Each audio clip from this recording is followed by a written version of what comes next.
সালাম আলাইকুম viewers, welcome to recipes by Ijahan's mom. চলে এসেছি আজও আরও একটা নতুন রেসিপি নিয়ে। আজকের রেসিপিটা হলো শীতের বিভিন্ন রকম সবজি দিয়ে পাঁচমিশালি একটা সবজি রেসিপি।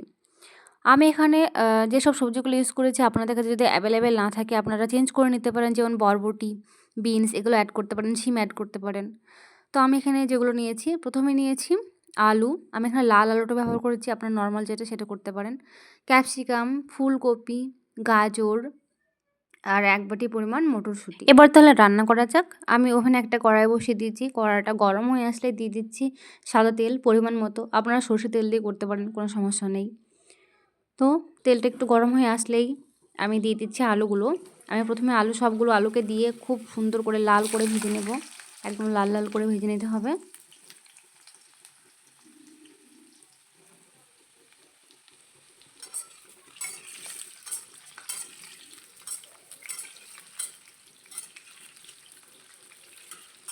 এবার আমি আলুর উপরে অ্যাড করে দেব সামান্য পরিমাণ লবণ এবং সামান্য পরিমাণ হলুদ। লবণ এবং হলুদটা দেওয়ার পর খুব ভালো করে মিশিয়ে নিয়ে লাল লাল করে ভেজে নেব। আলুটা আমার অনেক সুন্দরভাবে লাল লাল করে ভাজা হয়ে গেছে। আমি উঠিয়ে নেব আলুগুলোকে। উঠিয়ে নিয়েছি, দেখিয়ে দিচ্ছি একবার। এরপরে ওই তেলে আমি দিয়ে দিচ্ছি ফুলকপিগুলোকে। এই ফুলকপিগুলোকেও আমি একদম লাল লাল করে ভেজে নেব। যেহেতু আলুর উপরে আমি লবণ এবং হলুদ দিয়েছিলাম, তাই এখানে লবণ আর হলুদ এক্সট্রা দেওয়ার কোনো প্রয়োজন নেই। দেখুন আমার ফুলকপিগুলো লাল করে ভেজে নেওয়া হয়ে গেছে, আমি উঠিয়ে নিয়েছি। এবার ওই একই তেলে আমি দিয়ে দেব গাজর। গাজরটাকে আমি 2 মিনিট ধরে ভেজে নেব।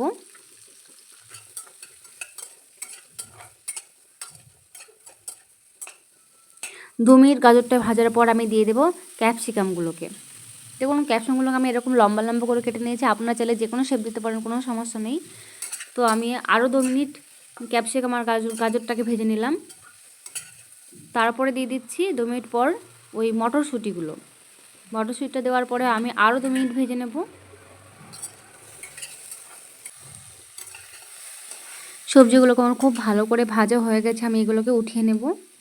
এবার আমি একটা মিক্সি জারে একটা মিডিয়াম সাইজের টমেটো দিয়েছি, 3-4টে মতো কাঁচা লঙ্কা, 1 ইঞ্চি মতো আদা আর 4-5 কোয়া রসুনের টুকরো।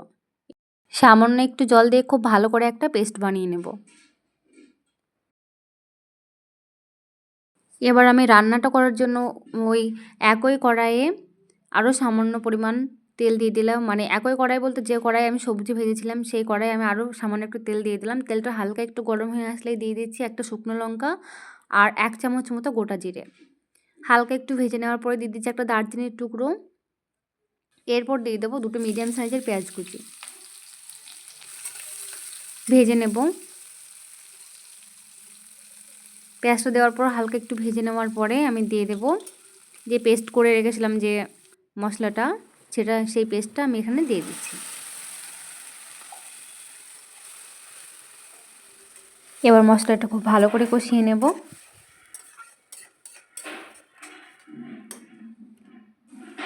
দিয়ে দিচ্ছি 1 চামচ হলুদ গুঁড়ো, 1 চামচ লঙ্কা গুঁড়ো, 1 চামচ ধনে গুঁড়ো, হাফ চামচ জিরে গুঁড়ো।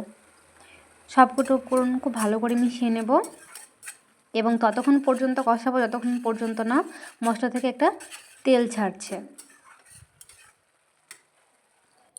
দিয়ে দিচ্ছি স্বাদ মতো লবণ। দেখুন মশলাটা খুব সুন্দরভাবে কষানো হয়ে গেছে, মশলা দিয়ে তেল ছেড়েছে। এবার দিয়ে দিচ্ছি ভেজে রাখা সবজিগুলোকে।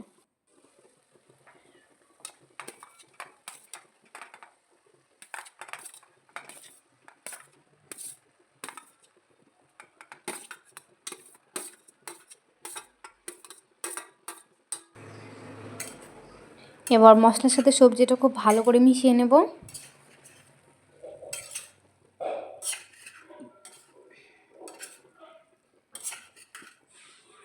খুব ভালো করে কষিয়ে নিতে হবে মশলার সাথে সবজিটা।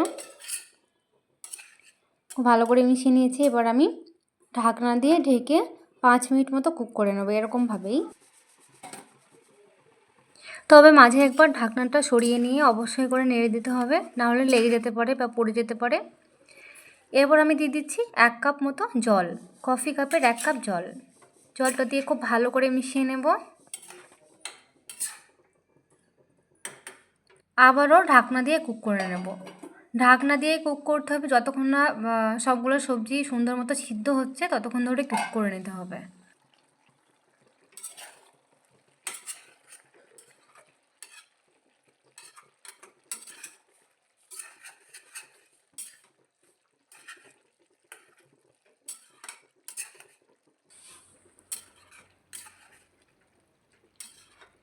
সবজিটা আমার প্রায় হয়ে এসছে, আলুটা প্রায় সিদ্ধ হয়ে গেছে, আর 2-1 মিনিট মতো কুক করলেই হয়ে যাবে।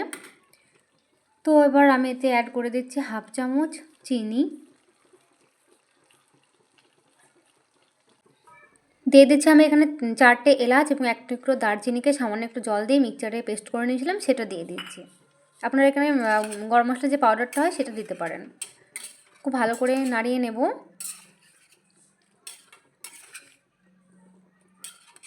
এবার ঢাকনা দিয়ে 2 থেকে 3 মিনিট মতো কুক করে নিলেই আমার রান্নাটা একদম পুরো কমপ্লিট হয়ে যাবে।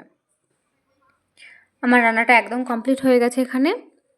এবার আমি অন্য একটা বোলে সবজিটাকে সার্ভ করে নেব। দেখুন কতটা সুন্দর মাখো মাখো হয়েছে, জলটা একদম শুকিয়ে গেছে। খেতে কিন্তু দারুণ হয়, আপনারা অবশ্যই বাড়িতে ট্রাই করুন রেসিপিটা ফলো করে। এটা লুচি, রুটি, পোলাও সব কিছুর সাথে খুব ভালো যাবে। রেসিপিটা কেমন হলো অবশ্যই আমাকে কমেন্ট করে জানাবেন, আর রেসিপিটা ভালো লাগলে অবশ্যই একটা লাইক করে দেবেন। পাশে থাকবেন এরকমভাবেই। ভিডিওটা দেখার জন্য অনেক ধন্যবাদ।